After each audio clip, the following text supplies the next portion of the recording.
Hello and welcome to my little review of the Yuneec Breeze 4K, or as they call it, my flying camera. And we're going to be talking about what it is good for, what you can do with it and what you can't do with it. We're going to talk about some use cases, image quality, and about some hard crashes. So let's get started. Now this is the box it comes in, quite a handy little bugger. And if we open it up, you'll see a very practical plastic case for traveling. We'll open that up in a moment. There you go. And you get the charger, a cable, battery, extra propellers, and the instructions. And the interesting thing, of course, is this box here. And it's very practical because you can just slam it into your backpack or into the car or whatever and nothing will break, and it is really very handy. And if you open it up, then you'll see that the whole thing lives inside of this little box. This is the drone.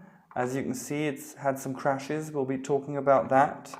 And you've got everything to start flying. You have the battery, and these batteries are very cheap, which I like. They cost around 33 euros, and they give you, well, they say 12 minutes of flight time, but it's more like 8 to 10. You have the prop guards in here, which I advise you to use at the beginning, and I'm quite happy that I used them, so I at least haven't lost my propellers. And this is the drone itself. We'll get it out in all its glory. And as you see, it is very small, and it still flies well, we'll talk about that, but it is very compact. Its landing gear is at the bottom. You have to fold it up here, and here, and here, and here, and that way it will stand. And the nice thing is you can just put them back up again and hang it outside of a backpack or do whatever else. So that is very practical for transportation. It's very compact, and the build quality is wonderful. It's all nice and firm. There's no squeaking or scratching. It feels very resilient, and it is, and we'll talk about that when we come to the crashes. The camera is, of course, one of the most important aspects of this whole thing. So here you have the camera. You can let it rotate down and up, which is quite good, controlled via software. It does 4K at 30 frames per second without any stabilization, which can be troublesome. You probably won't be wanting to do that.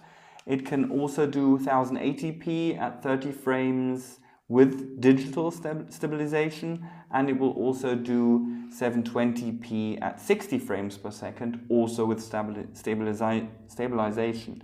So you'll probably want to do something with that. We'll talk about that when we come to the image quality.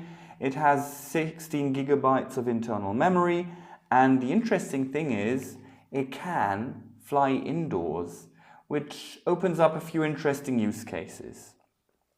So to get it started, you'd grab the battery, you'd pop it in here until it clicks. There you go. You've got the landing gear out, and then this is the on and off button to switch it on. On the side you have a USB cable. This is not for charging, as that little sticker here tells you. This is only for accessing the drone, for installing firmware upgrades or anything else. Do not try to charge it. That won't make you very happy. So, and as soon as you start it off, you push the button, and there you go, it's firing up. This is not the right way to start it off, because this way now the whole setting up process will put the camera off and the drone off. I did this a few times and then it won't fly properly. So you have to put it on the ground and then you push the button. So don't make the same mistake and hold it and push the button and get it started. You want to have it on the ground, and then without moving it, you press that button. The other thing is the camera should be pointing at you when you start it, so you can use the whole modes. Okay, so that is the short overview over the hardware. And let's talk about the controls. So as you see, there's no controller here whatsoever because it is controlled via your smartphone, which is good and bad. I'll put this to the side and we'll get to the software. I use a Huawei MediaPad M3 for this because it's rather large, you have a nice screen, and the software works marvelously on it. I've also tried it with an iPhone 6s. Works fine too, but there are some limitations. You must have a proper 5 GHz band. If you work in the 2.4 band, you will not manage to control it properly, or it doesn't work, one of the two. You'll need 5 GHz, and the range is limited, which is going to be a problem if you want to fly over houses or do things that are far away from yourself. Then the range limitation will hit you. If you're having the drone close to you, you'll probably be just fine. So let's have a look at the software. I've started it up here. This is the app, and the nice thing about this is that it's very easy to use. So you can either check out your gallery, have a look at all your media. 16 gigabytes is quite sufficient for most cases, or alternatively you can go into the tasks and then you can go through all the flight modes. So we'll talk about the flight modes. Pilot is the manual mode, so in Pilot you would fly around, control it manually. So let's do that. We tap it, pull the lever, and here you'd have your controls, up, down, rotation, and this is then moving, turning the whole drone. You can access the camera as we talked about here and rotate it down. And you have several other options. And if you want to start taking photographs, you then go into a photo mode and get going. At the top you can see the the battery, and you can see all kinds of extra data here on the side, satellites and things like that. So let's go back again. You also have the selfie mode, which will then let it hover and you can take photographs of yourself. You have the orbit mode, which is quite nice. It will try and fly around you and show the surroundings, but stay next to you at all times. You have the journey mode, which I haven't tried that much. You can set points and then it will fly them off. And then there is the follow me mode, which is quite nice. So you can just walk around and the drone will follow you. And it is not that easy to get away from the drone. It will sometimes have you, quite a few times have you at the edge of the screen, but it will usually manage to get you close to the middle again. So that is actually quite good. And you can have the FPV mode. If you pay a few euros, I think it's 30 or 40, you can get the FPV editions, and then you can fly in FPV mode, which is not that interesting for me. So what you have to think about with flying home, for example, is that if you hit flying home, it will first fly up, far up. And if there's anything above it, then it will crash. Power lines, trees, whatever else. You have to think of that. It surprised me the first few times that it would then shoot up into the sky. It will hover there for quite a long time, and then it will start moving home. So A, nothing must be above it, and B, you should have enough battery for that, because sometimes it takes several minutes until it realizes that it now has to start moving. So I did that once at 8% and it didn't make it home. So usually if I work with return home, I start that at 25% just to be on the safe side, and you should do too. So let's talk about flying and crashes. Now this is a very beginner-friendly drone. You can learn easily how this whole rotation thing works. It's really easy to fly. It holds its ground quite well in winds, so it's a great drone to start off with. But filming is another thing. You can't do any sudden movements. It's more for hovering and taking pictures, or hovering and making films. Maybe you can move it a little bit slowly, but you have to learn to move the controls very, very softly if you don't want sudden jerks and jittering in the images. So that is quite a challenge. If you learn that and you have a careful hand, then you can get some quite nice footage out of that. and I will be I've linked to some really nice footage. There's a guy in Cologne, and he's done the nicest footage with a breeze that I have seen on YouTube until now. So go make sure that you check out his video. He will be speaking in German, but just if you don't speak German, use captions, or just skip a bit, go to the middle of the clip, and then you'll see some great images there. And the interesting thing here is that this drone can fly indoors. So you can use it without GPS, and you can fly through a building, or if there's a larger building or a hall that you would want to hover above the rest of the people or something like that, then you can do that. But I would never hover directly above people. I would always stay somewhere at the side and film from there. So that is quite interesting. You can also fly through a building or through corridors, and you can do that without crashing quite well. So that's quite nice.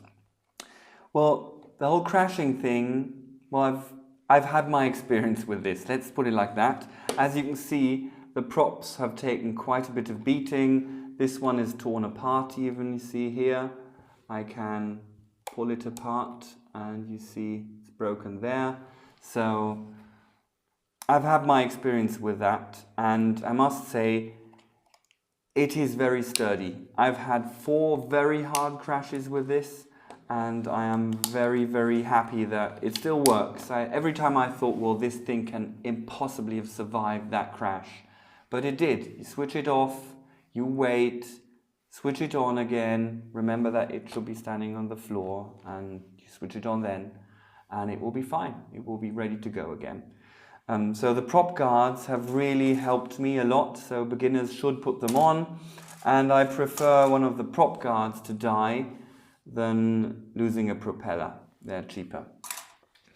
And one of the most important things with crashing is never, ever try to fly this drone from outdoors to indoors, or from indoors to outdoors, because the whole surroundings are then so different that I have the feeling that the drone can't adapt quick enough, and it will then crash. I tried to fly through a window, through a door, into a car park, underground, and every time I completely lost the control over it. So if you stay indoors or stay outdoors, it's good. Just don't make that switch from indoors to outdoors, because that was really hard. I think maybe you can do it from flying indoors to outdoors, but you will have a short loss of control, and you will have to learn to live with that and fight against it. So that is really not that easy. Especially door frames, window frames, and things like that are bad. And in the car park, obviously, the cars that are parked. The nice thing is, quick learning. If you crash this into a car, you have quite good chances that you won't scratch the car, which is kind of an upside. So for beginners, the whole crashing thing is very good, and it beeps, so you will find it. And believe me, the worst thing is this walk of shame. You've lost the copter somewhere, and you have to try and find it. And it will take ages, and any little help that you get, extra help that you get, will make that job at least easier. So let's talk about charging and flight times. Charging is a very pleasant matter here. These things only give you a few minutes of flight time. The Yuneec says 12 minutes, but I get 8 to 10 out of it. And they charge in under an hour. So if you don't fly them right to the point of them being empty, then you can recharge them in 30 minutes. So you'll be up and going very soon. So you should have a few batteries with you. I've got 3. And that is perfect for cycling through, for getting those few shots, and then you can quite quickly top them up again and be off and flying again. So that thing is very pleasant. Remember the return home thing. You will need quite a bit of battery for it to safely return home if you use that, because it flies up far, waits, and then comes back. So don't do that at 8%.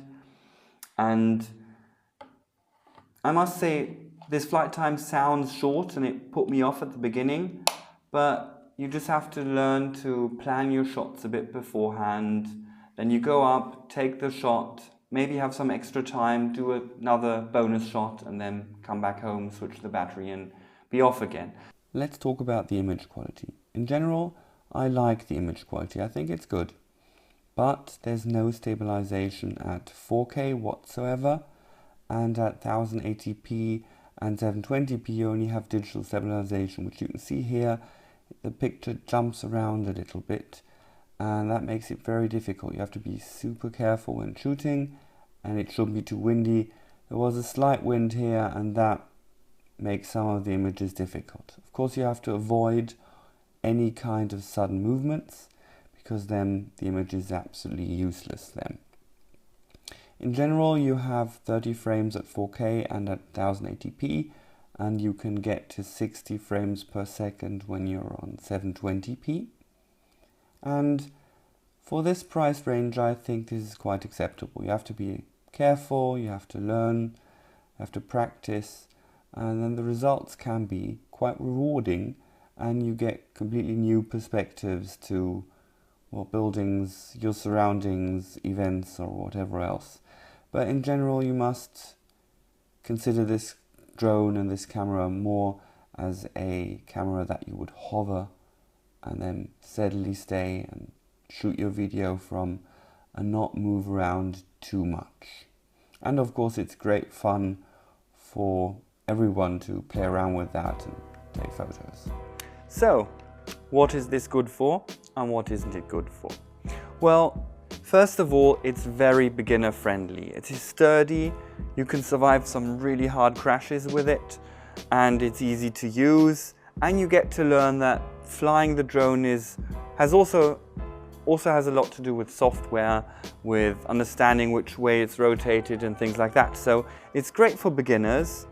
It is also very good to spice up some simple events. So if you'd have some family party, maybe a larger one outside, or if you'd have another family event or a sports event, or you're going into nature and running around, then I think this drone can help you get some very nice extra footage that you usually wouldn't get. It is great for traveling because if you put the feet together again, you can just strap it at the back of a backpack outside if you don't mind people seeing it and grabbing some attention with it. So for travels, it is also very nice, but there are some downsides because you don't have that kind of range. So it's limited to those 50-60 meters. You won't be flying over large buildings or anything like that. So if you look at some DJI Phantom footage or things like that, it's not the same because you don't have the optical stabilization, and you can't fly that high and that far with it. So for smaller local things, it is great. But if you want to do more things with it, this will have its boundaries. I personally prefer going upmarket a bit. I'd shoot for a DJI Phantom 3 Pro. You can get that with a full buy-in for about 800, maybe 900 euros. There are second-hand Phantom 3s Pros with a 4K camera for 620 to 750 euros. You usually get an extra battery with them. If you add a little bit of gear, you can have, for the double of this price here, 400 to 500 here, 700, 800, 850 with the Phantom 3. So for twice the price, you have a whole new world, because then you have kilometers of range, you have proper range because you don't use the Wi-Fi, and you can do a whole new level of photography with it. But if you want to get into the whole thing and not splash out on an expensive drone, I mean, you even buy a Mavic for 1,400 or so, to get into the whole thing, I think this is a very neat device. And if you lose it or crash it, 400 euros is bad, but it still isn't that much compared to 800 or 1,000. So for anyone who wants to get into this and find out a little bit more, I think this is a great way to go, and you get a lot for your money. So it's a good deal. You just have to know what you want to do with it and what you don't want to do with it. Thanks for your time, and please hit the like button at the bottom, or maybe even subscribe to my channel. I don't do that many reviews, but sometimes I'll have something out and you might not want to miss it. Okay, thanks a lot and bye-bye.